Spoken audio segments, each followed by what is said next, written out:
আসসালামু আলাইকুম। বাংলাদেশ বেতার, রাজশাহী। স্থানীয় সংবাদ পড়ছি মোহাম্মদ শহীদুল হক সোহেল। জুলাই গণঅভ্যুত্থান দিবস পালন উপলক্ষে প্রতি বছর 5ই আগস্টকে জুলাই গণঅভ্যুত্থান দিবস হিসেবে ঘোষণা করেছে অন্তর্বর্তীকালীন সরকার। এদিন সারা দেশে সাধারণ ছুটি থাকবে।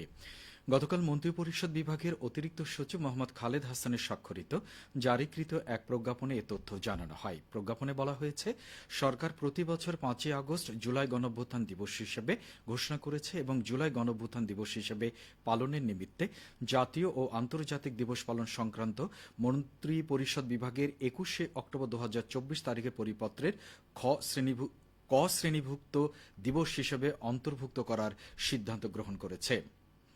এদিকে ছাত্র জনতার অভ্যুত্থানে সরকার পতনের পর অধ্যাপক ড মোহাম্মদ ইউনূসের নেতৃত্বে অন্তর্বর্তী সরকার গঠনের দিন 8ই আগস্ট নতুন বাংলাদেশ দিবস হিসেবে পালন করা হবে না। 8ই আগস্ট নতুন বাংলাদেশ দিবস ঘোষণা করে জারি করা পরিপত্রটি বাতিল করে গতকাল নতুন পরিপত্র জারি করেছে মন্ত্রিপরিষদ বিভাগ। এ বিষয়ে গত 25শে জুন পরিপত্র জারি করেছিল মন্ত্রিপরিষদ বিভাগ। পরিপত্রে বলা হয়, অন্তর্বর্তী সরকারের উপদেষ্টা পরিষদ সম্প্রতি ঘোষিত 8ই আগস্ট নতুন বাংলাদেশ দিবস উদযাপন বা পালন না করার সিদ্ধান্ত নিয়েছে। এর জন্য মন্ত্রিপরিষদ বিভাগের গত 25শে জুন জারি করা পরিপত্রটি বাতিল করা হলো। 24শে রক্তাক্ত জুলাইয়ে প্রাণ হারানো শহীদদের একজন নওগাঁর বিপ্লব। ঢাকার বাইপেলে ছাত্র জনতার আন্দোলনে যোগ দিয়েছিলেন তিনি। প্রিয়জন হারানোর ব্যথায় এখনও ঘুরে দাঁড়াতে পারেনি বিপ্লবের পরিবার। এ নিয়ে এখন শুনুন নওগাঁ জেলা সংবাদদাতার একটি বিশেষ প্রতিবেদন। নওগাঁ সদর উপজেলার শিমুলিয়া গ্রামের বিপ্লব মণ্ডল জীবিকার তাগিদে স্ত্রী সন্তান নিয়ে থাকতেন ঢাকার বাইপেল এলাকায়। সেখানে গেল বছর ছাত্র জনতার আন্দোলনে অংশ নিয়ে 5 আগস্ট প্রাণ হারান। এরপর অন্ধকার নেমে আসে পরিবারে, যেমনটি বলছিলেন তার মা বিলকিস বেগম। বাবার জন্য বোধহয় শরীর লাগবে,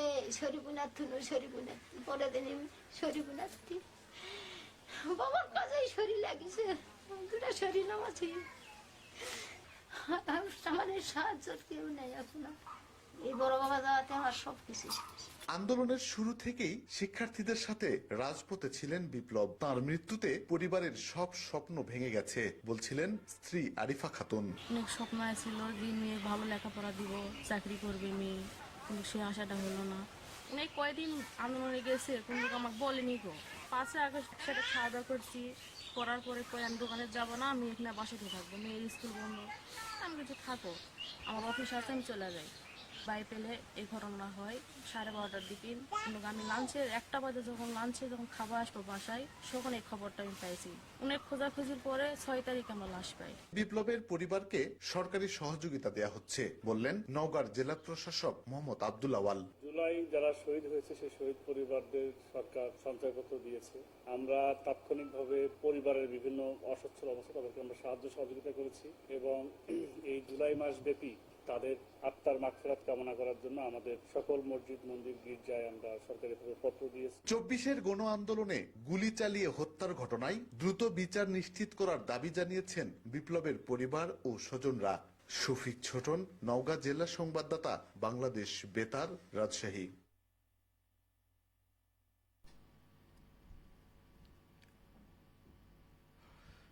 রাজশাহী প্রকৌশল ও প্রযুক্তি বিশ্ববিদ্যালয়ে 3 দফা দাবিতে অবস্থান কর্মসূচি পালন করেছেন শিক্ষার্থীরা।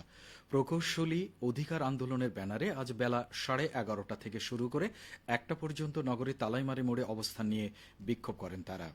আন্দোলনকারীরা বলেন, তাদের দাবির মধ্যে রয়েছে ইঞ্জিনিয়ারিং নবম গ্রেড সম্মান পদে প্রবেশের জন্য সবার পরীক্ষা বাধ্যতামূলক করতে হবে এবং অবশ্যই বিএসসি ইন ইঞ্জিনিয়ারিং ডিগ্রি থাকতে হবে। টেকনিক্যাল 10ম গ্রেড পদ সবার জন্য উন্মুক্ত রাখতে হবে, যাদের ডিপ্লোমা ও বিএসসি ইঞ্জিনিয়ারিং ডিগ্রিধারী সকলে যাতে সমান পরীক্ষার সুযোগ পান। এছাড়া বিএসসি ইন ইঞ্জিনিয়ারিং ডিগ্রি ছাড়া কেউ ইঞ্জিনিয়ার পদবি ব্যবহার করতে পারবেন না। এজন্য আইন পাশ করে গেজেট প্রকাশ করতে হবে। আগামী 6 জুলাই পবিত্র আশুরা উদযাপিত হবে। দিনটি উপলক্ষে রাজশাহী মহানগর এলাকার শান্তি শৃঙ্খলা রক্ষা, জনস্বার্থ, জনশৃঙ্খলা ও সাধারণ মানুষের জানমালের নিরাপত্তায় কিছু নিষেধাজ্ঞা আরোপ করেছে রাজশাহী মেট্রোপলিটন পুলিশ আরএমপি। আজ আরএমপির কমিশনার মোহাম্মদ আবু সুফিয়ান স্বাক্ষরিত এক বিজ্ঞপ্তিতে এই নিষেধাজ্ঞা জারি করা হয়। এতে বলা হয়, রাজশাহী মেট্রোপলিটন পুলিশ আইনে অর্পিত ক্ষমতা বলে আগামী 6 জুলাই সর্বসাধারণের ব্যবহার্য স্থান, উন্মুক্ত স্থান, ছাদে আতশবাজি, ফানুস, পটকা ক্রয় বিক্রয় সহ অন্যান্য ক্ষতিকারক দ্রব্য ব্যবহার করা যাবে না। এছাড়াও একই আইনের ক্ষমতা বলে রাজশাহী মহানগরী এলাকায় হিংসাত্মকভাবে আঘাত করার উদ্দেশ্যে অস্ত্রশস্ত্র, তলোয়ার, বর্ষা, বন্দুক, ছোরা বা লাঠি, বিস্ফোরক দ্রব্য বহন, তাজিয়া ও শোক মিছিলে দা, চাকু, কাঁচি, বল্লম, তরবারি ইত্যাদি ধারালো আক্রমণের উপযোগী বস্তু, ব্যাগ, পোটলা, বৈদ্যুতিক দুর্ঘটনা রোধকল্পে অধিক উচ্চতার নিশান, ধাতব বস্তু বহন সহ পাইক মিছিল সম্পূর্ণভাবে নিষিদ্ধ করা হয়েছে। সবশেষে আবহাওয়া। আজ রাজশাহীতে সর্বোচ্চ তাপমাত্রা ছিল 31.2 ডিগ্রি এবং সর্বনিম্ন 26.5 ডিগ্রি সেলসিয়াস। বিকেল 3টায় বাতাসে আপেক্ষিক আর্দ্রতা পরিমাণ ছিল 89%। রাজশাহী ও পার্শ্ববর্তী এলাকায় আজ সূর্যাস্ত সন্ধে 6:58। সংবাদ শেষ হলো। আমাদের পরবর্তী স্থানীয় ইংরেজি সংবাদ শুনবেন সন্ধে 6:05।